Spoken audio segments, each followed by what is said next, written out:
For me, I've always been kind of culturally told to not ask for help, to not reach out, to be perfect, to not have struggles. And so I never just reached out to people and be like, "Hi, I have questions. I'm really struggling." And I kind of just stomached it. And I just reached out to 10 women that I identified with. And I was just like, I've been one of one so often. Your career is so impressive. I would love to learn from you. Can I have 30 minutes of coffee time virtually? And surprisingly, 80% said yes. And I had wonderful connections, and we're still friends 2 years later. And they've been such advocates of me. And so for me, I always tell people to do that. Welcome to the Smart Talk series, the show for professionals who want strategies, tips, and real talk about all things PR, marketing, and social media. Your host is Melissa Vella Williamson, an award-winning, accredited, and nationally recognized PR pro and communication thought leader. And now your host, Melissa Vella Williamson. Hello and welcome to the Smart Talk series. I'm Melissa Vella Williamson. This season, our focus is on evolving your career. Today, I'm joined by Bernice Chao. Bernice is a freelance creative director, author, speaker, professor, podcast host, and co-founder of Asians in Advertising, a global nonprofit. She believes in using creativity to make a positive impact in the world, from Super Bowl commercials to TikTok activations. Welcome, Bernice. Thank you for having me today. I'm so excited to have you. Tell us more about your background and your work. Absolutely. So I grew up in Silicon Valley, Cupertino, California. So if you have an iPhone, when you looked at the weather, you know exactly where I'm from. And so I've actually always had this curiosity for technology and what technology can do for us. So growing up, I had a computer, the first color computer, really is going to date me here. And I remember being so just excited about being able to create artwork through the computer. And so with my hobby as with drawing and my meld of technology, it became this career that is in advertising now. And so I grew up there. I met this wonderful woman, powerhouse. She was a mom of three. She was the breadwinner. She was my sister's boyfriend's older sister. My sister being 10 years older, I was able to look into the future about what a powerful woman example was.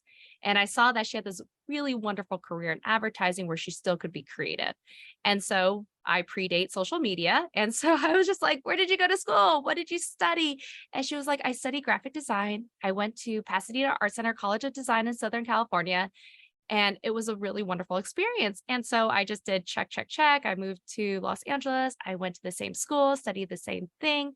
And when I was in school, I was just looking for internships. And when I asked around and networked, I was able to get an opportunity at TBWA Chiat, which is one of the largest advertising agencies in Los Angeles, working on the biggest campaigns. And I just love the world of advertising. And even though I've never taken a course on advertising before, which is funny because now I teach advertising, but 18 years later, I've been in this career and it's been such a wonderful experience to learn about what it takes to get a brand, to get people to be really advocating for a brand, its personality, what it means, and then put it on large screens. So whether that's something I've done for Super Bowl, whether it's a Comic-Con takeover, I've even skywritten in the sky, I've blown up a semi truck, I've worked with celebrities. And so it's kind of been this really fun career where it's ever changing, ever evolving. We all know that advertising is now on social media. So it's kind of across all ways that we can communicate and connect with one another. Wow, what a great story and really illustration of the power of representation. You knew someone that you related to help you kind of imagine what your future could be. And then to your point, you had almost like a checklist of, okay, here are the steps I might take to get there. And when you found disconnect, you were creative about it and landed on your feet. So that's great. And I think that's what's so powerful about what you're doing today as a pro, that's really making it clear that there is some discrepancy of representation of Asians in your field and what's possible there. But tell us more about what inspired this real evolution in your career from working as a graphic designer or art director in the beginning to being a co-founder for Asians in Advertising and authoring your own book. Yes, that's a great question. So when I went into my career, I think I didn't realize how rare I was in it. And so, for those who don't know, if you've ever seen Mad Men, it's still pretty close in terms of environment. So, it is very white male dominant, especially in the creative path.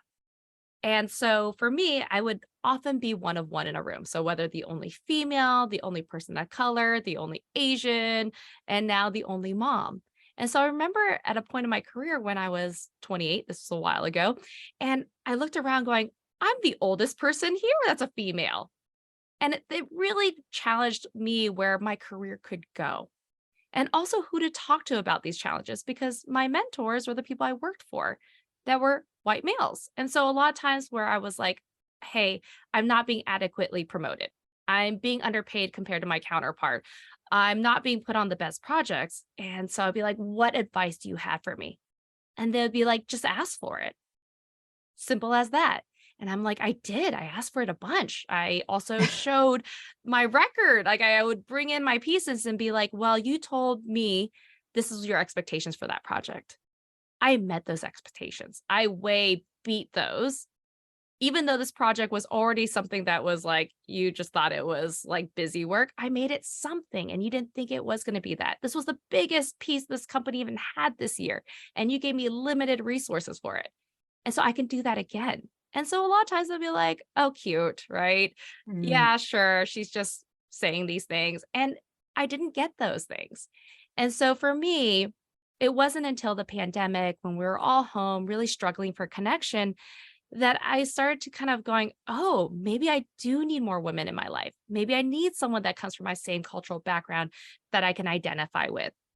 And so for me, I've always been kind of culturally told to not ask for help, to not reach out, to be perfect, to not have struggles. And so I never just reached out to people and be like, hi, I have questions. I'm really struggling.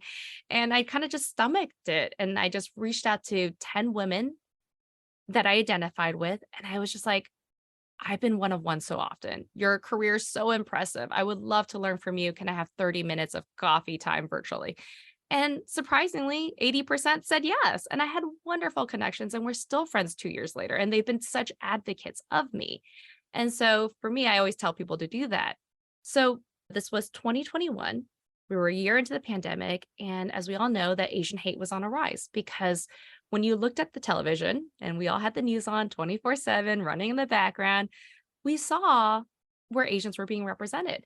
And that would be, I remember this one segment about alien communities, white, Black, Hispanic.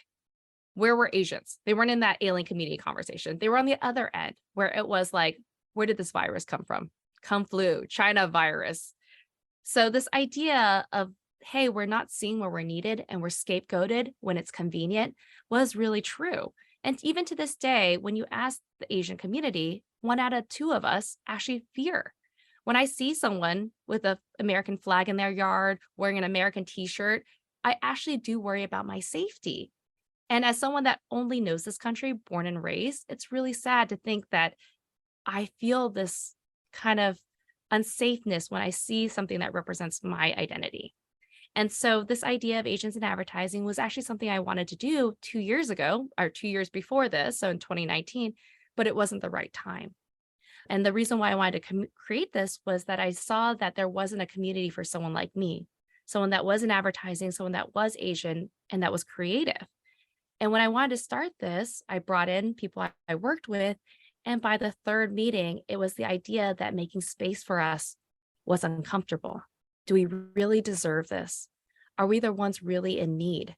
Are we going to be excluded by doing this? Are we going to get in trouble? And so the idea went on hold. And because of the pandemic, because of all these things, and I really needed that community, I was like, I'm already paying for this URL. Let's just throw a Squarespace on it. And I met this wonderful woman. Her name is Jessalyn Lamb. I met her through like a virtual conversation. We met in the chat. We had a Zoom coffee. And she was a part of all these wonderful organizations, part of the working boards. She was DEI learning and development, and she works at that as her full-time job at Digital Health as the vice president. And I just thought this is such a wonderful counterpart that really knows the actions to take, how to really champion change. And so the idea was to have one networking event where we just brought people onto Zoom. We put you out into random hangout groups, super casual. And the goal was to get 20 of us together, 20 of us one of ones to have this conversation for the first time. Both of us just posted on our LinkedIn and we had over 650 people sign up out the gate. Wow. And so this idea that we thought was just going to be this really small Zoom hangout, 2 years, couple months later, we are now over 5,000. We're global. And so it is really wonderful to see something that I wish, what she wished she had when she was younger in her career or at any time in her career, to really become a really safe place for our community to come together. Yeah, you hit so many important points with that perspective, Bernice, because there's so many similarities across groups of people, and I don't care how you want to group people. People get all up in arms in it, but a lot of this stuff just feels like middle school, right? Which is the in group, which is the out group, who's getting bullied? I want to be on inside that group because then I'm safer there.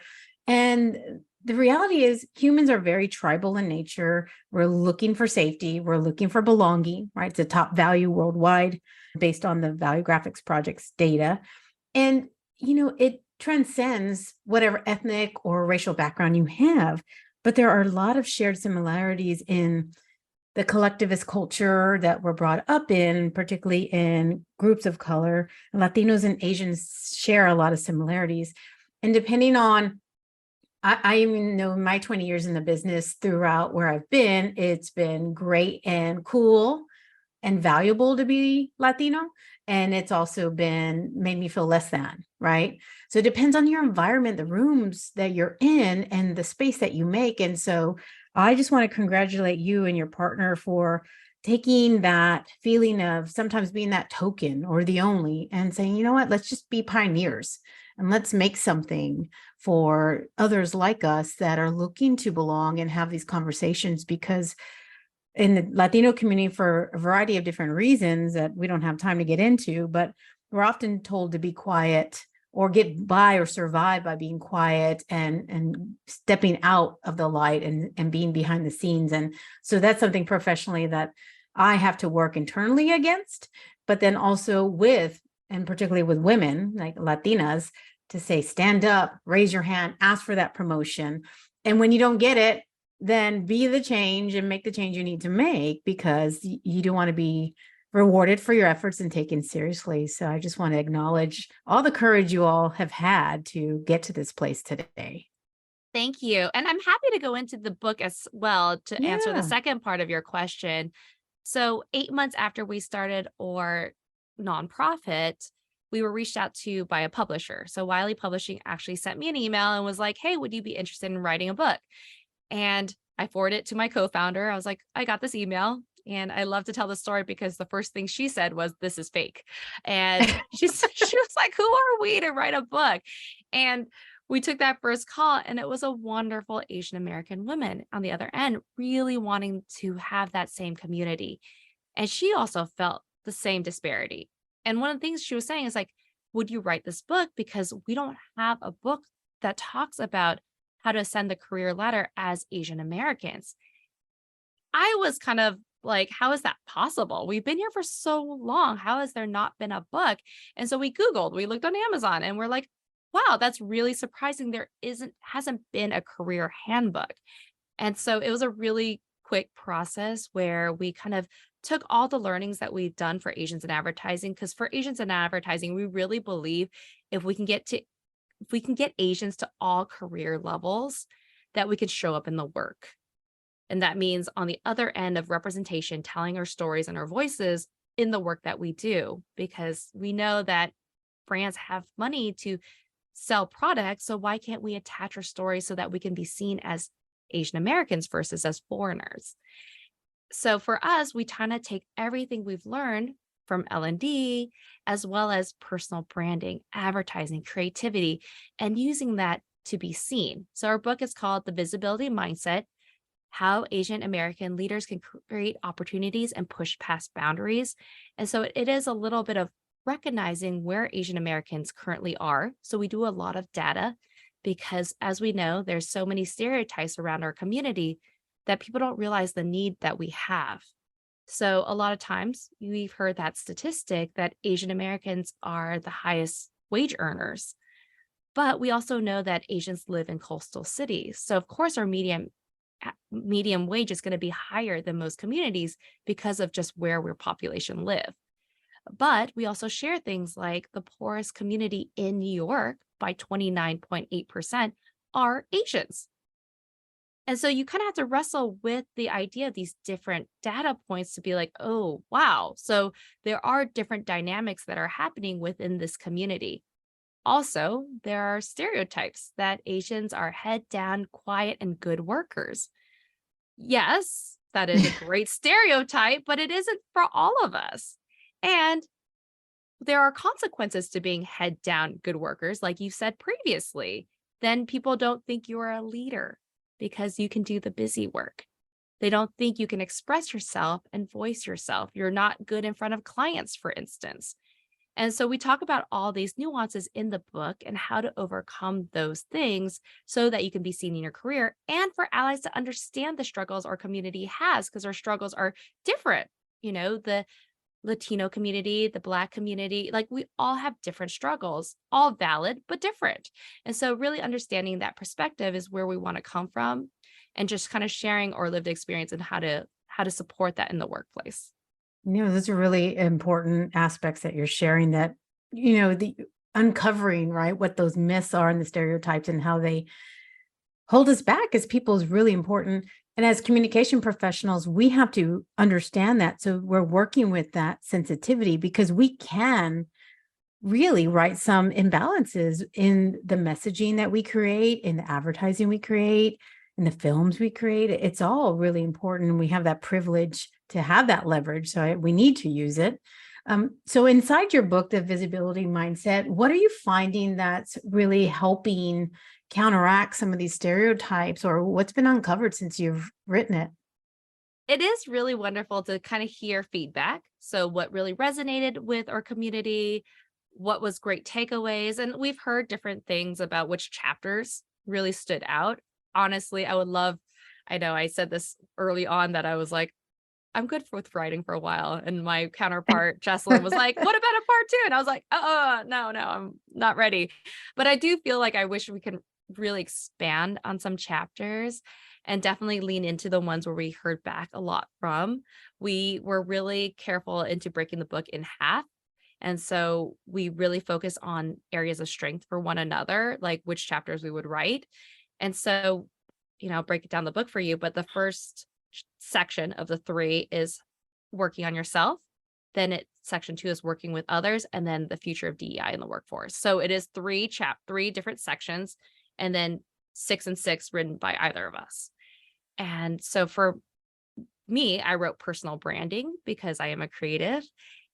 So I've heard, I have so many lovely people that reach out to me that they say that's really worked for them to get seen for that promotion. Jessalyn also wrote a chapter about mental health, and a lot of people reach out to her going, thank you for having this discussion. Thank you for sharing your vulnerability into talking about seeking therapy and why this community needs to kind of destigmatize the idea of and shamefulness of getting a therapist. We also broke out work-life balance, and that's something I wrote about, and we actually purposely separated into 2 chapters because I think as children of immigrants, we tend to really want to overcompensate in working, and even to a detriment of our own personal time. I remember I wrote out like what I spend my time on, and my, personal self-care was so like in the red. Like it was like, I was like, oh my gosh, I haven't worked out or focused on eating healthy, or like, just went to a spa in like ages, which now I've changed. But it was the idea of like, we give so much. We always think that we're not enough. And so we always pour more and more in it. And it's Yeah. really recognizing those boundaries. And also, what can you give to someone else to do that you can partition off so you can have more of your own time, and really recognizing the importance of that. Hi, this is Anais Miracle, a proud supporter of the Smart Talk series. As a sponsor, I would like to share a few organizations I support, and they include Southwest Key Programs, the Hispanic Women's Network of Texas, Fierce Mujeres, and the Hispanic Public Relations Association, HPRA, the Texas chapter. Please find out more information about these organizations in the show notes. And thank you to Melissa Vela Williamson, a steadfast leader in the space of Hispanic public relations and public relations overall. And thank you for all that you do for Latinas like myself in public relations. Or do you do like me, Bernice, where you're like, I need to read this thing for work, but I don't have time and I need to work out. So I'm just going to go ahead and read it while I'm on the elliptical, because I've literally done that. Oh, yes. Or writing my book while I'm walking the dog and talking on a Google Doc, right? Talk to text, to just trying to integrate things a little bit better. I hear you. There's a great movie out called Elemental by Disney. I don't know if you've seen it. Yes.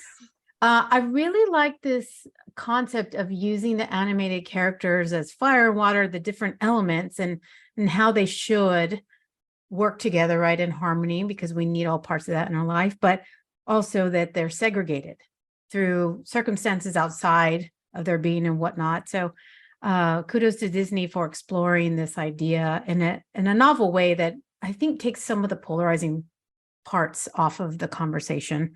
But, I love how you approach the book, because those 3 sections sound like, you work on the inside, and then it's the outside, and then how do you move forward? And that's a lot of what actually powered the framework of my book too, because it's a book, yes, public relations, tips, strategies, how-tos, but it does talk a lot about personal branding first, building relationships first. So those come before I get into the meat of how to within the middle of the chapter. And then I end it really just reminding people with thinking like a pro and acting like a pro, like, since you built this wonderful personal brand and reputation, how do you make sure you don't destroy it? Because the eyes are on us, right? Yes. First generation college graduates, or first generation communication pros, or the first leaders in that group, or the only representation. And so I think Yes. there's a lot of responsibility around that too. Yes. And then also, what do you do with that moment, right? Yeah. How can you pay it forward to your community? How can you uplift for the next to come in the door is something that we talk about a lot, because it's not just about uplifting you to make more money, to get more visibility. Yes, that is also really important, because we all need to make a living, but how can you make it to the next door? How can I make a safer environment for the person, my friend, also for my kids, right? For that next person to not have the same challenges. And so we always want to be like, hey, we're activating you so you can activate for the community, so that we all just don't have these barriers. Yeah. And I think that the bravery in that has a huge crossover effect, and I don't think it really matters exactly who's watching you, but people like you can aspire in a way for them that seems to be just a little easier than people who are not exactly like you. So I think sharing your story in that way is really helpful. Well, Bernice, this is fantastic work. But personally, I have to ask you, how do you manage working as a thought leader with the pressure of really performing professional services as a freelance creative director? Well, we just talked about work-life balance. I definitely She's not working out. That's how. Yes, I am working out. So Good. I am definitely really concentrating on things that keep me happy, Yeah. as simple as that. So, I mean, I talk about burnout a lot. So my previous job, it was stressful because of things that wasn't the work. It was harder to kind of keep up with the politics of my job. And I did this moment where I was like, why am I here? Yes, they're giving me money. Yes, I have benefits, but I'm not enjoying the work. They're not treating me very well. I need to take myself out of the situation to protect myself. And I think as, first generation, we often think that, hey, we can make it through this. Resilience is a virtue. Just tough it out. And for me, I tried to tough it out. And to that effect of, I ground down my wisdom teeth, or Yeah. I had a root canal basically.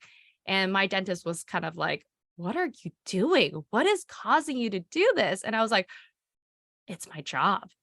And this idea of scarcity made me not want to quit, because I've always had a full-time job. I've always had a job, and I didn't even take breaks to the next job.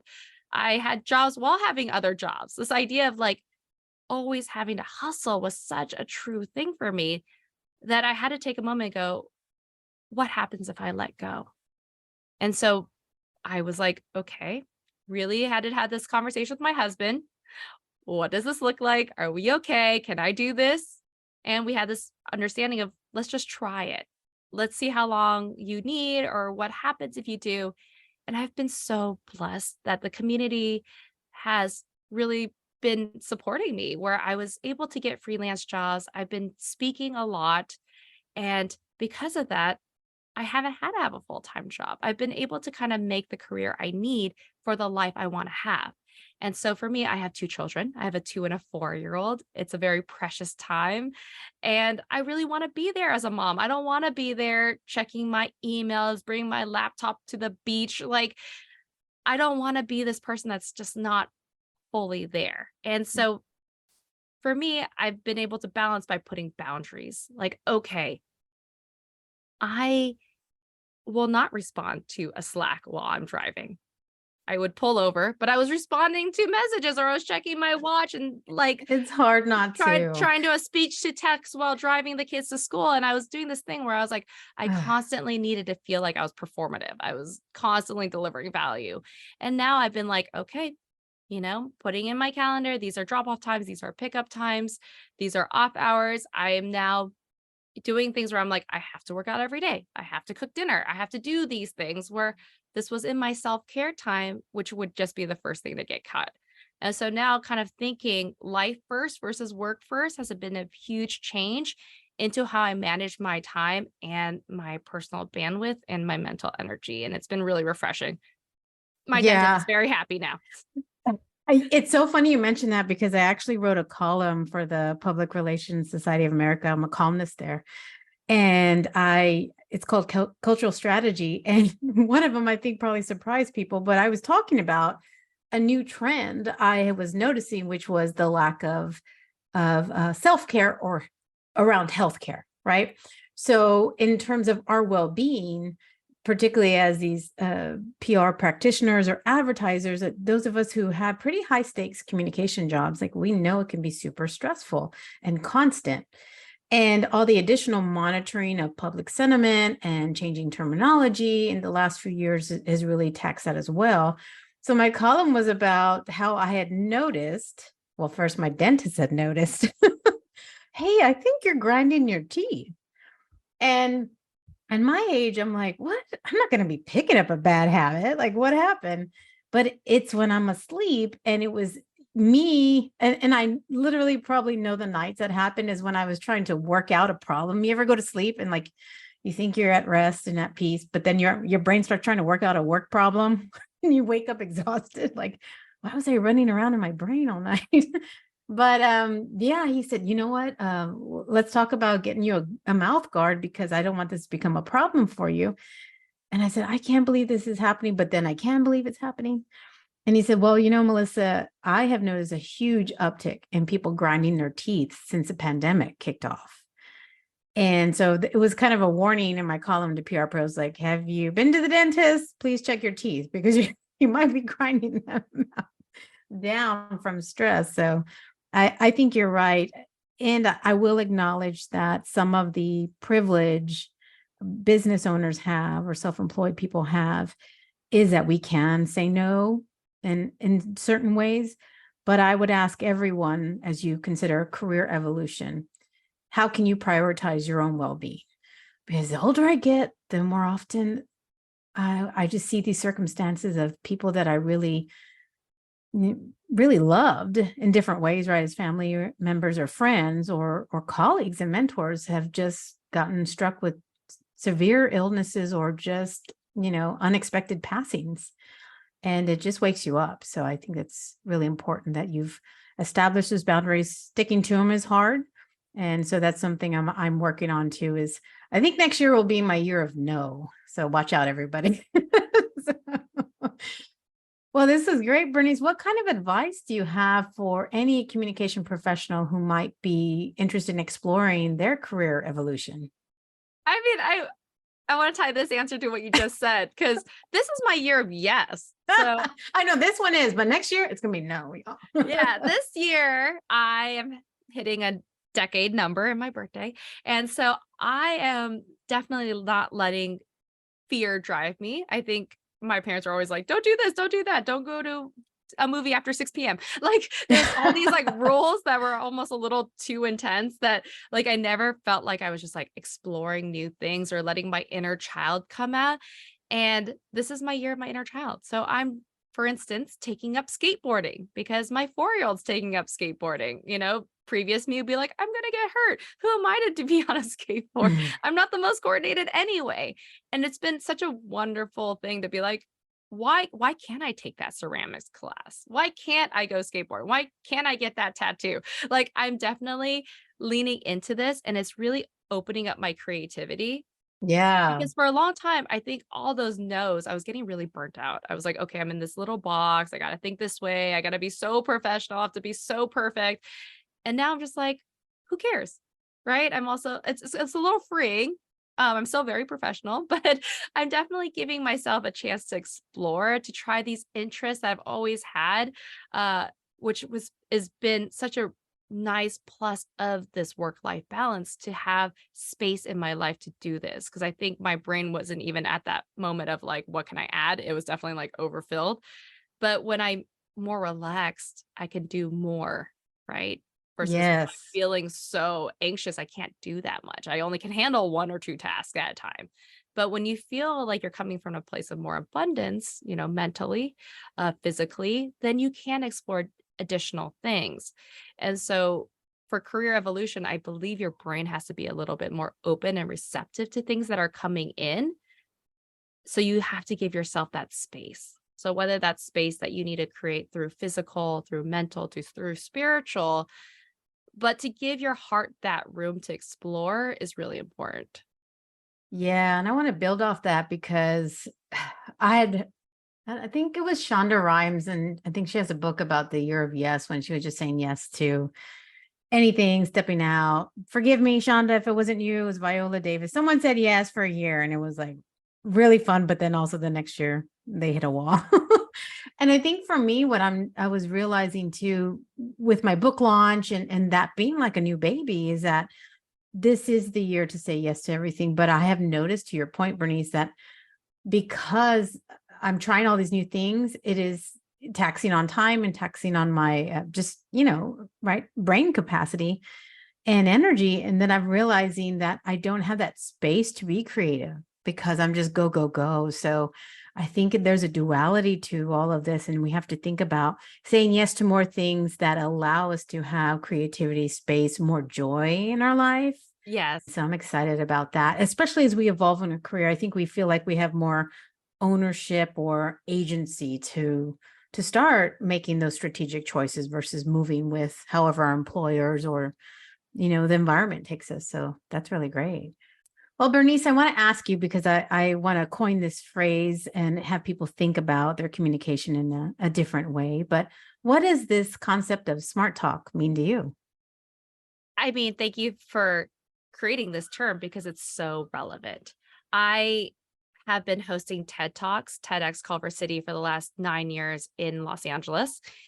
And one of my personal pet peeves is when I don't get a message, when I have given someone time and space in my life and we have these conversations and they're too light or they're too superficial. There's so many times where my husband will go talk with his brothers and spend 2 hours, 3 hours, 4 hours.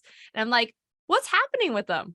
What are they up to? And my husband's like, oh, I don't know. And I'm like, Oh, what did you talk about? He's like, oh, we were doing movie quotes. And I was like, that's great, but what's going on with them? Every time with my husband, he'll come back with, time with his friends. I'm like, oh my gosh, how's so-and-so? What's going on? What's the latest? What's new? And he's like, I don't know. And I'm like, y'all just hung out. What were we talking about? It's the same thing. Exactly. And so I do think, we talk about kind of how time is so precious. And I do believe if you have deeper, more meaningful, vulnerable conversations, we can have more established friendships. We can spread so much information. We can help each other out. I really try to have the practice of listening Like, what's going on with you? How are you feeling? How does that make you feel? And really ask questions that keep digging deeper. So it isn't just surface level. Someone's just talking at me and I'm like, cool. And then we move on to something else or about me. But I really want to ask those questions that really get into the meat of things. So then I can really help this person or understand this person a little deeper or make them feel heard. And so really practicing listening skills is a part of smart talk, but also having that room to share what you're going for, what you're learning, what you want to accomplish more of, or what you want to, how you can help one another. So for me, smart talk really means having those rich conversations where there's smart takeaways, whether that's personal, whether it's helpful, or it's just listening.